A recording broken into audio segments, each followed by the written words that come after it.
आम्ही बुऱ्हाणपुरावर चालून जाणार होतो, पण त्याला आता मर्यादा आली. मर्यादा? कुणाला मर्यादा?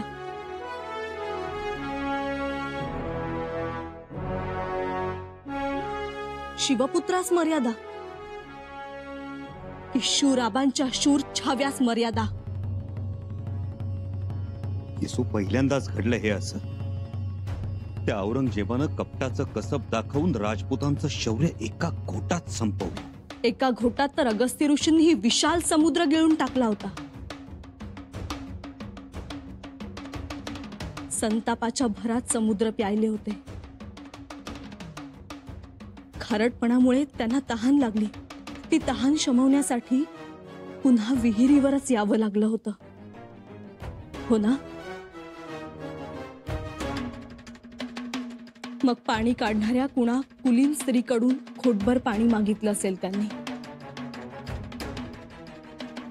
येसू, राजे, परिस्थिती बदलते. समुद्राची गोष्ट सोडा. स्वराज्याचा हा आपला प्रवाह गोड्या पाण्याचा आहे. तो वाहतच राहणार. फक्त तुम्ही खचू नका. आम्ही खचत नाही आहोत येसू, मुळीच खचत नाही आहोत. येसू, अहो, बुऱ्हाणपूर मारायचं म्हणून तर बुऱ्हाणपूरला जाऊन आलो ना आम्ही.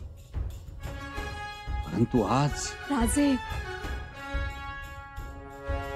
आपल्या आबासाहेबांवरही असाच प्रसंग आला होता.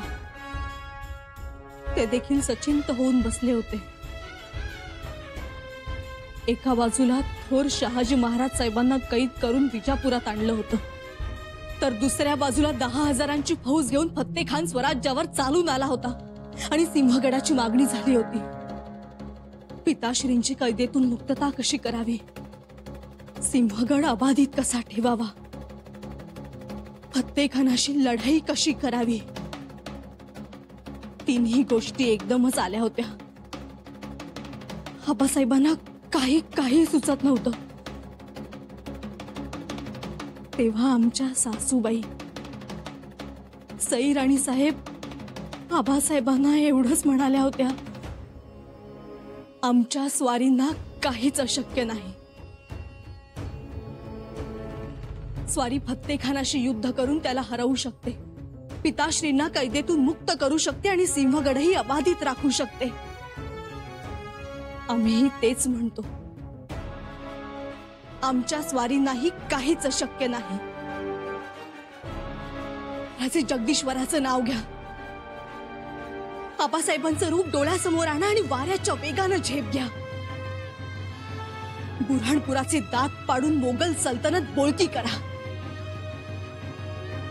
येसू, राजे, तुमच्या मागे गोरगरीब रयतेचे, असहाय्य जनतेचे आशीर्वाद उभे राहतील.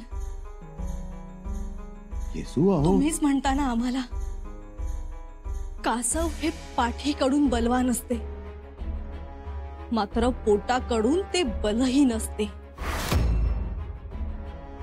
म्हणता ना आम्हाला? होय, आम्हीच म्हणतो.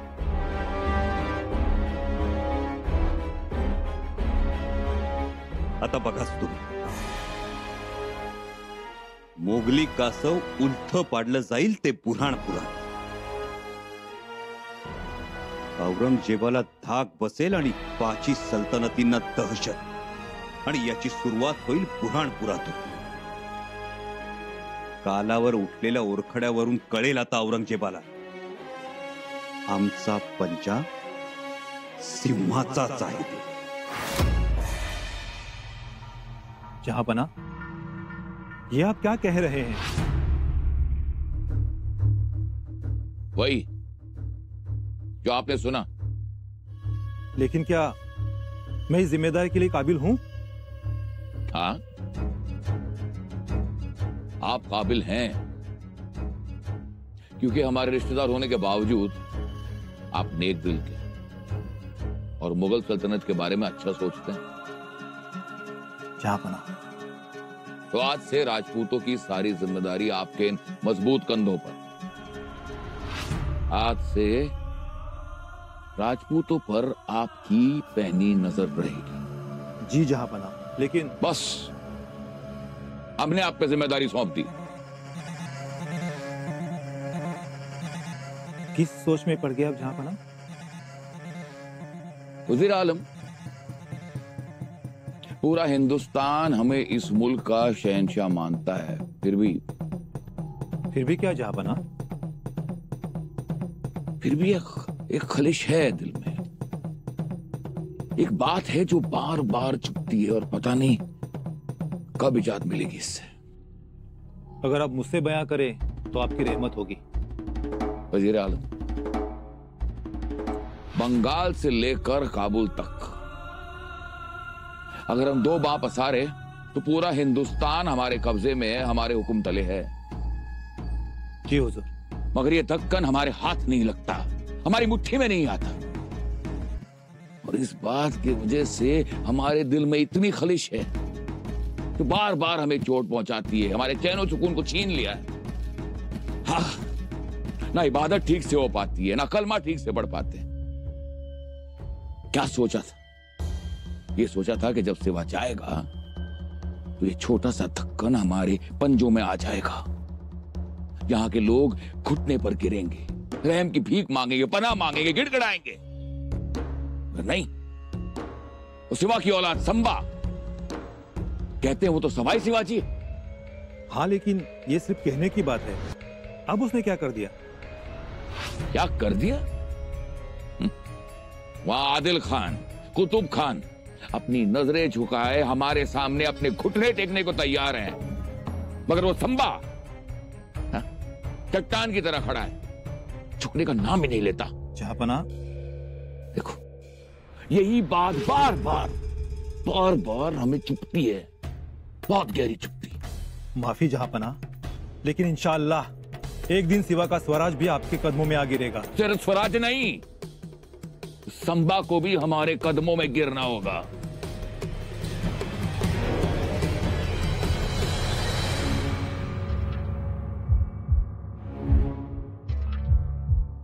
का बोलावलंय मसलत खाण्यात? काय माहिती, अचानक बोलवलं, पता नाही. नकाशा आणि ते मोहीम गुटाळून टाकली ना हो त्यांनी. हाँ लेकिन राजन,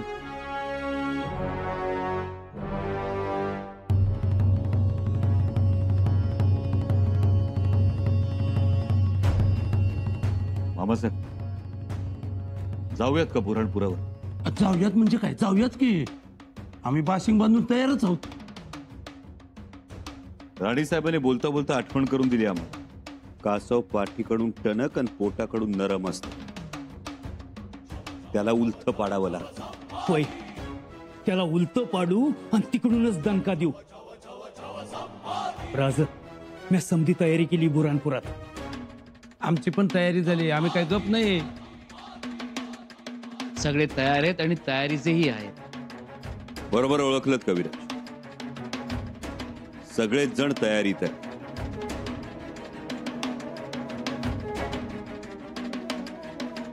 आता आपलं ध्येय एकच, बुऱ्हाणपुराचे दात घशात घालून बादशाला बोळकं करायचं.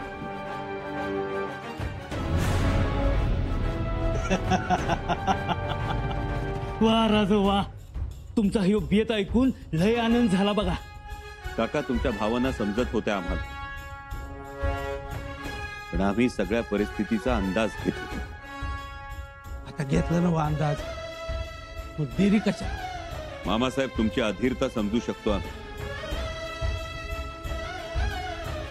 पण हा घास मोठा आहे. केलेला वार खाली जाता कामा नये. नाही जाणार.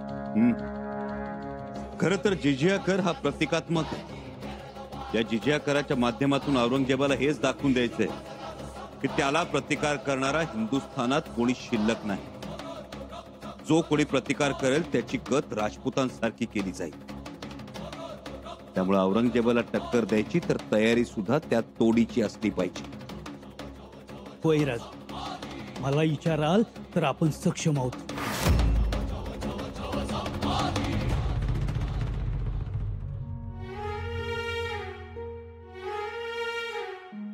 धारात्या, आले राजे.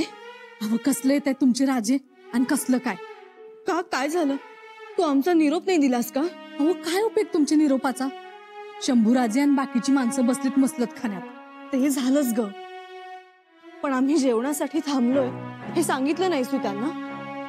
अहो कुणाला आणि कसं सांगायचं? आणि शंभूराजे मसलत खाना सोडून इथे येतात वय? तेच एक वेळ ह्यो खाना नसल तरी चालेल, पर मसलत खाना पाहिजे. तुम्ही एक काम करा, तुम्ही जेवून घ्या, तेच पचनी पडेल तुमच्या. पण आले असते तर बरं झालं असतं.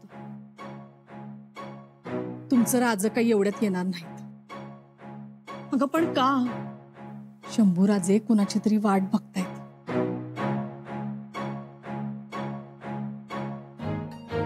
एवढे मातब्बर मंडळी असताना राजे अजून कोणाची वाट बघत असतील? कुणाची म्हणजे? आमची वाट बघत असतील शंभूराजे, आणि आमची वाट बघावी लागेल. शक्यता आहे. शक्यता कसली? 52 कशी खरं आहे हे? वादच नाही हो पंत. आत्ता महती पटली, प्रचिती आली त्यासनी, म्हणून तर वाट बघत बसलेत अनुभवी माणसाची. आणि दुसरा आहे तरी कोण अनुभवी? मोरोपंत होते ते झाले वैकुंठवासी. हो, पण शंभूराजे नाही शिकवणारी माणसं आहेतच की. शिकवलेली बुद्धी आणि बांधून दिलेली शिदोरी फार काळ टिकत नाही. आणि कोण शिकवणार त्यांना? तो बगल बच्चा. त्याला काय येतं? त्याला म्हणावं रेडा सोलायचा नाहीये कातडीसाठी. समोर औरंगजेब आहे, सोपं नाही. याची कल्पना त्यांनाही असावी, म्हणूनच वाट बघतायत ते. ऐकलं का? आणि बोलावणं आलं नाही तर? नाही आलं तर नाही आलं, पडतील तोंड घशी. आणि तोंड घशी पडल्याशिवाय अक्कल येत नाही. बरं, आमासनी समजलं की शंभूराजांनी पहारेकऱ्यांनी सक्त ताकीद दिली. जे येणार आहेत, ज्यांची ते वाट बघत्यात, त्यासनी थेट मसलत खाण्यात घेऊन यावं. थेट घेऊन या म्हणजे? येणारा माणूस गडाबाहेरचा आहे? या वक्तावर गडाबाहेरचाच माणूस असणार आहे. गडाबाहेरचा माणूस म्हटला तर फार फार तर तांत्रिक नाहीतर मांत्रिक असणार. तो बगल बच्चा कलुषा दुसरं कोणाला बोलवायला सांगणार? बोलवा म्हणावं, मारा मंत्र खुशाल. कळू द्या एकदा या अनाजीचं महत्व. खरंच अद्दल ही घडायलाच पाहिजे. आम्ही अद्दलच घडवणार आहोत. नको नको पंत, अहो त्यांना अद्दल घडवायची म्हणजे आपल्याला महागात पडेल. त्याला नाईलाज आहे रावजी नाना. शंभूराजांना जुनी जाणती माणसं नकोत. त्यांना कुठे हवी आहेत अनुभवी माणसं?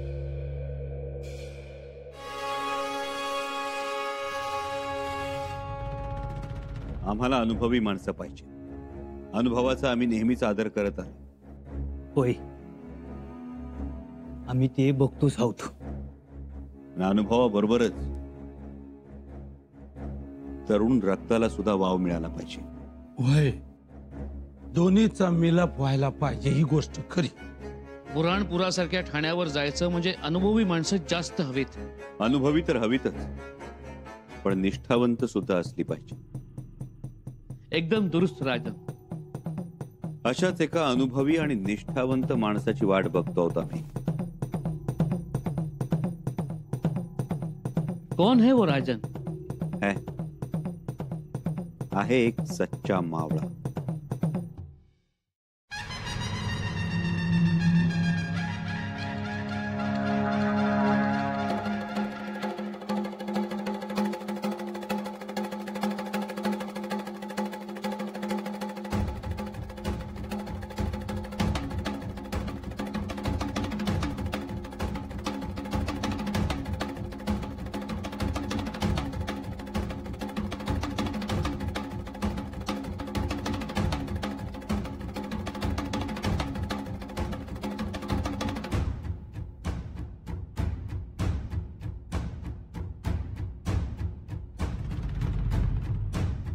बाबा बाबा आलं. अव बाबा म्हणजे मोहीम.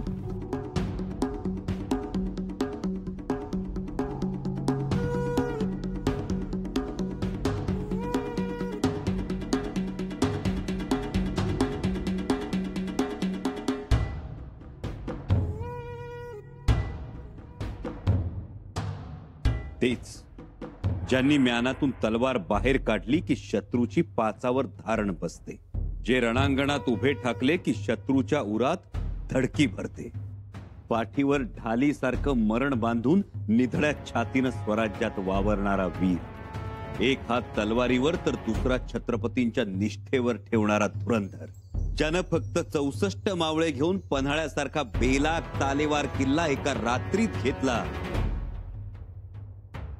आणि छत्रपतींची शाबासकी मोहर आपल्या पाठीवर उमटवून घेतली, तो महाशक्तिशाली वीर.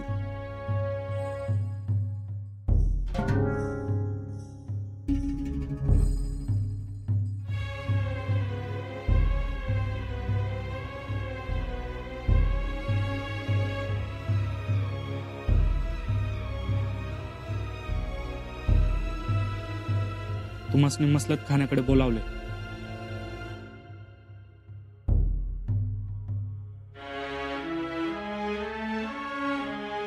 राजन कौन है वो वीर? महावीर. कविराज, तो महावीर म्हणजे कोंडाजी बाबा फरसन.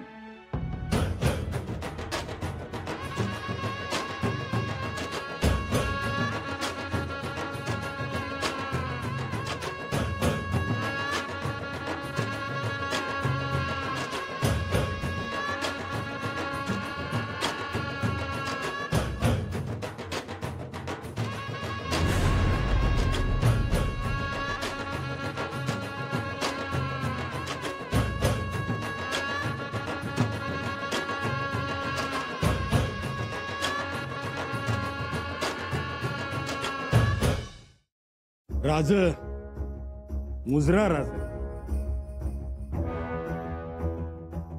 कोंडाजी बाबा,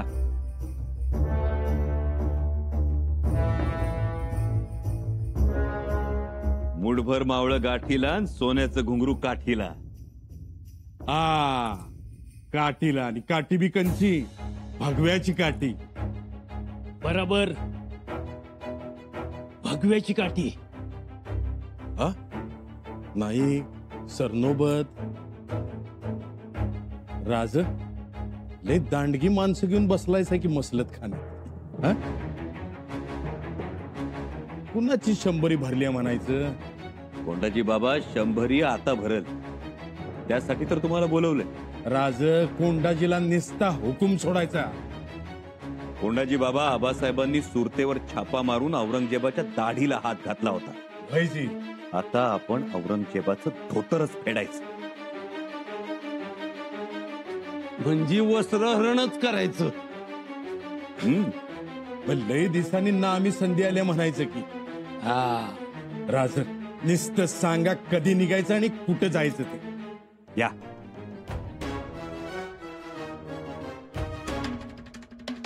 कोंडाजी बाबा, बुऱ्हाणपूर. बुऱ्हाणपूर? होय, बुऱ्हाणपूर. हो राज, निस्त्या औरंगजेबाच्या नाही, अख्ख्या मोगलाईच्या काष्ट्यालाच हात घातलायचा तुम्ही. त्याला पर्याय नव्हता कोंडाजी बाबा. औरंगजेब स्वराज्यात लई दानव, गांडुळ, मांडुळ सोडत होते, म्हणून म्हटलं एकदा वारुळातच हात घालून नाक बाहेर काढू आणि झिंजाडून मैदानात टाकू. चला तर मग राज, भिडू, नडू आणि मातीतच गाडू. राज, सांगा काय योजलंय ते. योजलं तर खूप काही आहे कोंडाजी बाबा, पण ते सिद्धीला जाणं तुमच्या पराक्रमावर अवलंबून. राज, निस्ता आदेश करायचा तुम्ही. हे बुऱ्हाणपूर, आपण रायगड सोडताना फौजेच्या 3 तुकड्या असतील. पहिली तुकडी सुरतेच्या दिशेनं जाईल, तिचं नेतृत्व हंबीर मामा करतील. अंगाशी. दुसरी तुकडी धरणगावच्या रोखानं जाईल, तिचं नेतृत्व कोंडाजी बाबा करतील. वय राज, जर औरंगाबाद वरून बहादूर खान बुऱ्हाणपुराच्या मदतीसाठी निघाला तर त्याची वाट तुम्ही रोखाल. बहादूर खान. और तीसरी तुकड़ी?